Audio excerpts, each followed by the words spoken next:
नमस्ते सभी दर्शकों, आप सभी को स्वागत है इस पर्टिकुलर चैनल पे। ये वीडियो थोड़ा सा हटके होगा। जो भी आज तक हमने डिस्कस किया है उससे थोड़ा सा हटके होगा। ऑलरेडी आप लोगों को पता भी है क्योंकि आप टाइटल को देखकर ही इधर आए हैं और ये स्लाइड पे भी आप देख सकते हैं कि इधर लिखा है teenager gives birth to twins from two different fathers. तो ये कुछ 8 और 7 सितंबर को रिलीज हुआ है, कुछ एक हफ्ते का बात है। तो ये जो न्यूज है, ये न्यूज आया है एक्चुअली एक ब्राजीलियन 19 इयर्स ओल्ड लड़की का ट्विंस बेबी हुआ है एंड इन बेबीज का पैटर्निटी अलग है। तो ये तो गया अबाउट द न्यूज, बट इस न्यूज के पीछे बायोलॉजिकल क्या फेनोमेनन है, यही आज इस वीडियो पे डिस्कस करेंगे। तो लेट्स प्रोसीड। तो ऑलरेडी मैं इस न्यूज के बारे में तो बोल दिया है एंड आप लोगों को भी पता होगा। तो इस न्यूज को अगर आप लोग अवेयर नहीं हो तो आप लोगों के लिए डिस्क्रिप्शन बॉक्स में दे दूंगी, आप आपके एंड से भी देख सकते हैं। तो इसके पीछे जो बायोलॉजिकल फेनोमेनन है उसको जान लेते हैं। तो हम लोगों को ऑलमोस्ट हम सभी को identical twins and fraternal twins के बारे में तो पता है। आइडेंटिकल ट्विंस इसका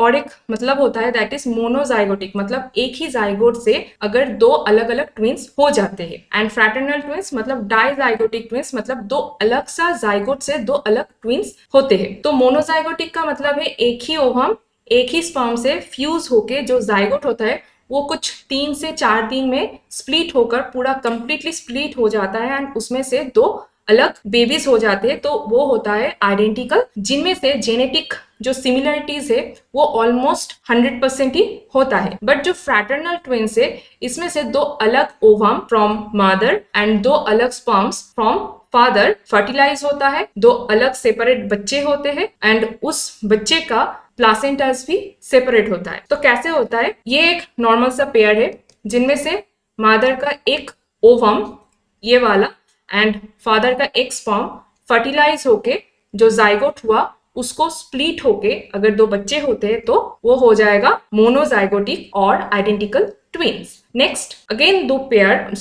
वन पेयर एंड उसमें से मदर से दो अलग ओवा एंड फादर से दो अलग स्पर्म्स अलग से फ्यूज होंगे एंड फ्यूज होकर जो दो बच्चे होगा वो फ्रैटर्नल और डाइजाइगोटिक ट्विंस होगा। ये है फीमेल रिप्रोडक्टिव ऑर्गन। ये ओव्यूलेशन हो रहा है जो मेंस्ट्रुएशन साइकिल में होता है अबाउट 12 to 14 डेज में। उसके बाद स्पर्म आके ये जो फैलोपियन ट्यूब में इस पोर्शन में आके फर्टिलाइज कर रहा है एंड इस पर्टिकुलर पोर्शन को जानते हैं हम एम्प्यूला रीजियन नाम से। ये एम्प्यूलर रीजियन में ही फर्टिलाइजेशन होता है। फर्टिलाइजेशन के बाद ये जाइगोट हुआ। जाइगोट होने के बाद first cleavage, second cleavage that is 2 sailed stage, उसके बाद 4 सेल्ड स्टेज, देन 8 सेल्ड मोडुला। उसके बाद ऑलमोस्ट डे 8 to 9 में इम्प्लांटेशन हो जाता है। तो जब ये मोनोजाइगोटिक ट्विंस होता है ऑलमोस्ट डे 3 to 4 इसी टाइम स्प्लिट हो जाता है। अगर इसी time that is day 3 to 4 अगर इसी टाइम स्प्लिट हो जाता है तो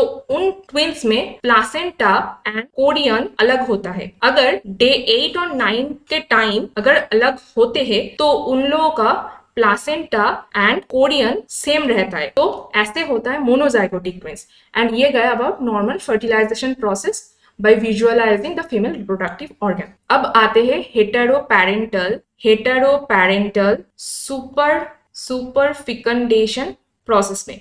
ये जो नया जो न्यूज अभी के लिए पब्लिश हुआ है that is Brazilian 19 years old जिसका दो ट्विंस, बेटर टू से वन ट्विंस में से एक बेबी का पेरेंट और फादर अलग है और एक बेबी का फादर अलग है। तो इस प्रोसेस को साइंटिफिकली हेटेरोपैरेंटल सुपर फिकंडेशन कहते हैं। तो ये हेटेरो का मतलब क्या है? हेटेरो का मतलब होता है डिफरेंट, पेरेंट का मतलब है इधर फादर और मदर, एंड सुपर फिकंडेशन का मतलब क्या है? फिकंडेशन का मतलब है बर्थ एंड सुपर मीन्स ये जो प्रोसेस है दैट इज हेटेरोपैरेंटल सुपर फिकंडेशन, ये बहुत ज्यादा रेयरेस्ट इवेंट है।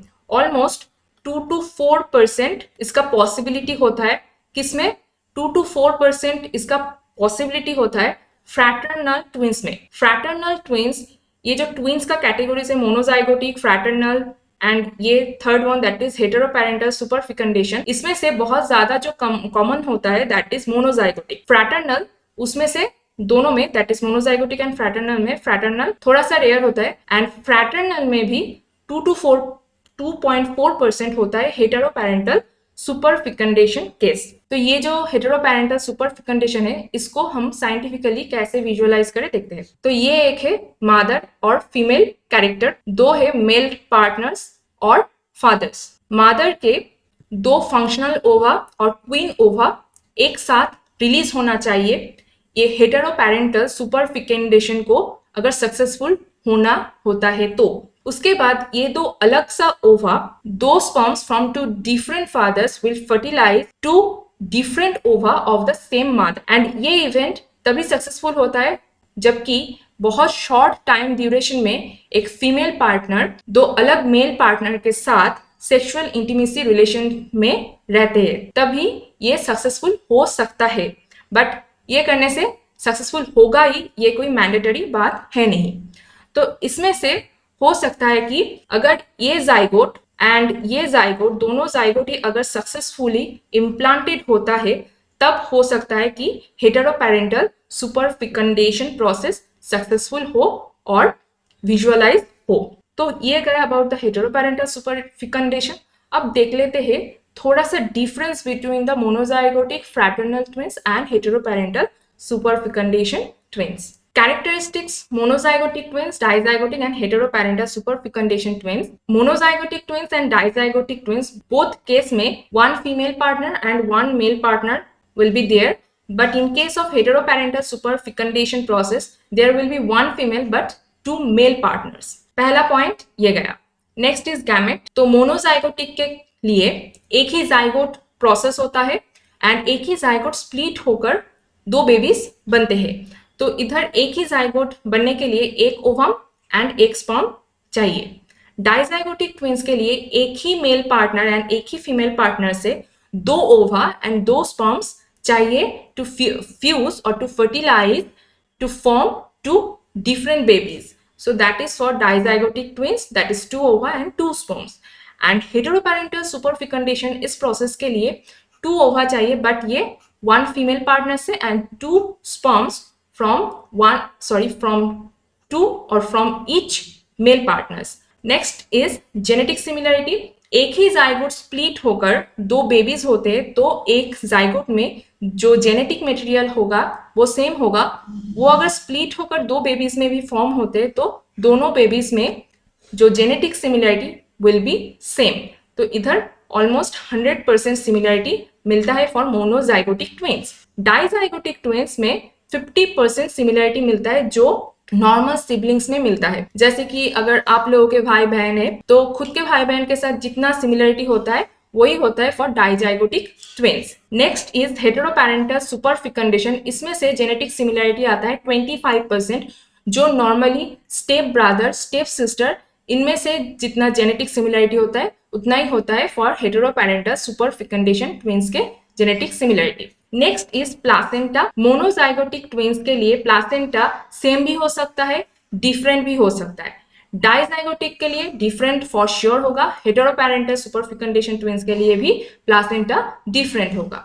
कोरियन मोनोजाइगोटिक के लिए सेम हो सकता है, डिफरेंट हो सकता है। On the it actually depends on in which day the zygote actually splits. अगर पहले टाइम के लिए मतलब 3 to 4 days और 2 to 3 days इस टाइम पीरियड में अगर जाइगोट अलग हो जाता है तब प्लासेंटा भी अलग होता है, कोरियन भी अलग होता है।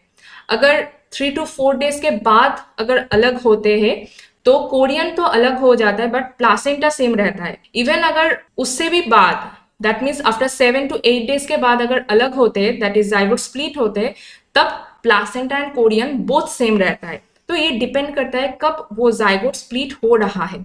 तो ये वन एंड ओनली पाया जाता है for monozygotic twins. Dizygotic twins में कोरियन मिलता है डिफरेंट। हेटेरोपेरेंटल सुपर फेकंडेशन इसमें भी कोरियन डिफरेंट होता है। एमनियन ये भी मोनोजाइगोटिक ट्विंस में सेम और डिफरेंट होता है on the basis of the day when the zygotes actually split. Next dizygotic twins के लिए एमनियन डिफरेंट होता है एंड हेटेरोपेरेंटल सुपर फेकंडेशन इसमें भी एमनियन डिफरेंट होता है। तो मुझे ये जो नॉलेज और जो इंफॉर्मेशन मिला है ये सब जर्नल्स लिंक से मुझे मिला है। आप लोगों के लिए मैं ये जर्नल लिंक्स डिस्क्रिप्शन बॉक्स में दे दूंगी, आप वहां से रेफर कर सकते हैं। एंड न्यूज लिंक होप सभी को मिल चुका है। बट फिर भी अगर किसी को नहीं मिला है तो मैं ये न्यूज़ लिंक भी डिस्क्रिप्शन बॉक्स में दे दूंगी, आप आपके यहाँ से देख सकते हैं। So till then, thank you and thank you for watching, keep learning.